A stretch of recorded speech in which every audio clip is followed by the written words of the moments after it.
Okay, so I have turned off the phone. If you're gonna do a video of anything, please turn your phone off first. So this is a 3-quart jar. So the measurements on this is a little bit different. I usually use a gallon or even a 2-gallon jar just because I like to make a bunch of kombucha as much as I can at one time. So the water in the teapot is hot. This water is cold, so we're gonna go ahead and pour some of this in first because you don't wanna pour your hot water into a glass jar and crack your jar. We are using, of course, organic black tea. Now you can use black, you can use green, you can use yerba mate, anything. I always say use organic. Wow, this little pot holds a lot, right? Okay, let's put a little bit more cold water in there. So putting the cold water serves 2 purposes. Of course, in the glass, it keeps it from cracking, but also if you don't put cold water, it's going to take a long time for this tea to cool down. And this little pot has a lot more tea in it than I thought, so it's going to take a long time anyway. I'm just going to pour more. All right.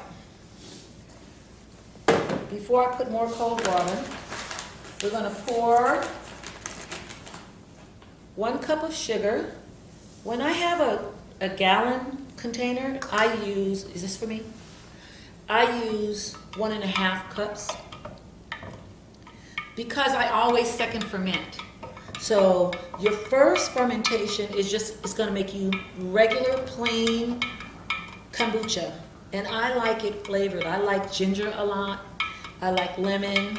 We were talking here earlier, you can do hibiscus, which is one of the highest forms of vitamin C you can get. You can do peach. You can flavor it with anything you want. And we'll talk about that afterwards, because you can't put the flavoring in here, and you cannot use flavored teas to do your fermentation. You have to use just basic teas without caffeine. Well, if you're going to use teas with caffeine, it needs to be teas that have natural caffeine. They're not mechanical in any way. If you're going to use decaffeinated or uncaffeinated teas, don't use teas that are mechanically decaffeinated. You know, use teas that are naturally not caffeinated. Okay, so keep it simple. Black, green, yerba mate. All right, does that look like the sugar's all diluted, all dissolved? Let's see. Okay, good. This is still really warm, and we're not going to be able to cool it down as much as I'd like because we still need to leave room for our SCOBY.